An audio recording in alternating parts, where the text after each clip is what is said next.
kemi më nevojë për ju, nuk kemi nevojë për kontributin tuaj. Shihemi mbas 4 vjetësh. Ky ishte mesazhi që Sali Berisha dhe 40 çakejt e parlamentit të Partisë Demokratike ose oligarkët e saj i përcollën 500.000 antarëve, militantëve dhe simpatizantëve të Partisë Demokratike me rastin e zgjedhjes së avokatit të popullit.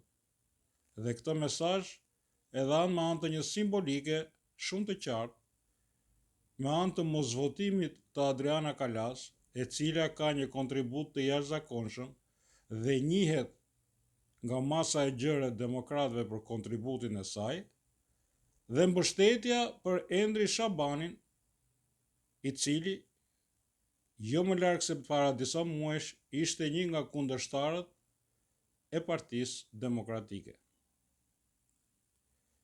Pse u dha ky mesazh, i cili nuk është komentuar në media, sigurisht, dhe që do analizohet në këtë emision? Është shumë e thjeshtë.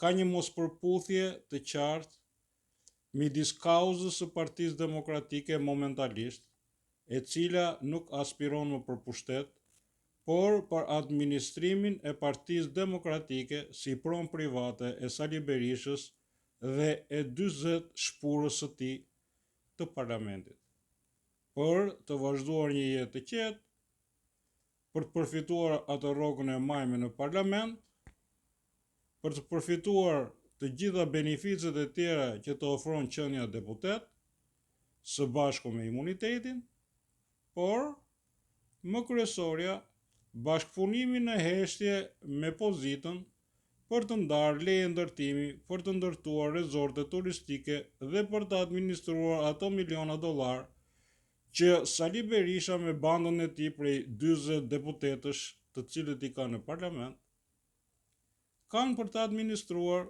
duke miel Partinë Demokratike për këto 33 vjet në kuriz të simpatizantëve, militantëve dhe antarëve të Partisë Demokratike.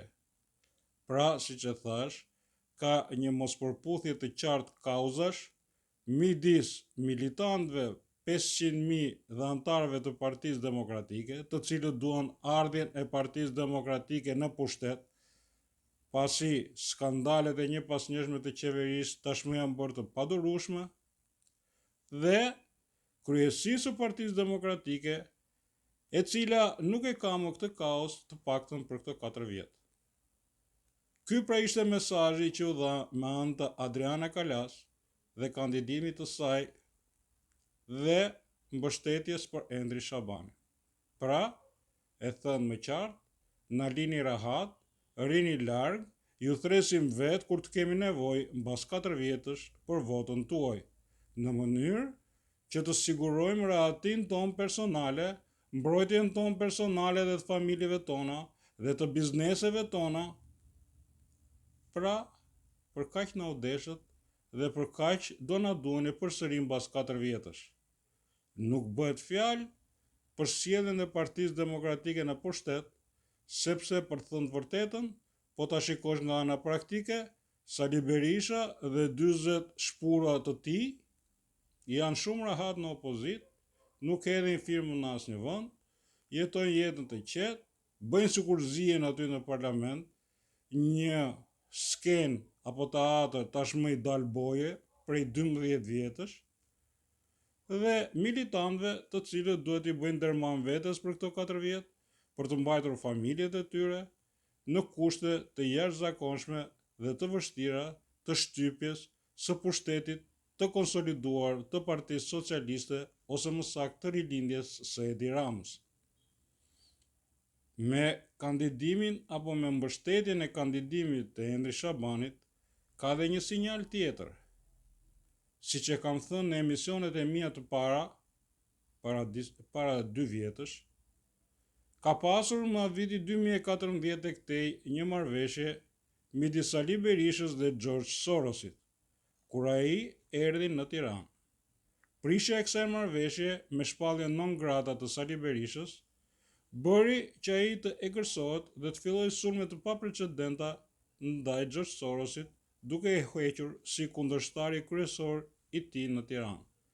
Por fakti që administrata Trump nuk ka bërë asnjë hap për heqjen e non gratës së Sali Berishës, siç bëri me Dodikun në Bosnjë-Hercegovinë, tregon se vazhdon një marrëveshje e cila ose është ripërtërir kjo marrëveshje në heshtje dhe kandidimi ose mbështetja e Endri Shabanit si një prej përfaqësuesve të George Sorosit të brezit të ri në Shqipëri, tregon se kjo marrëveshje është përditësuar.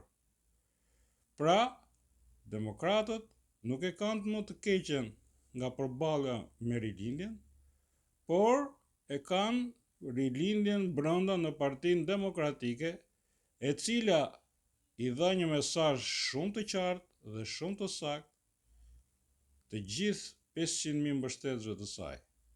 Na lini rehat këto 4 vjet. Kur të kemi nevojë mbas 4 vjetëve për votën tuaj, ju thresim vetë.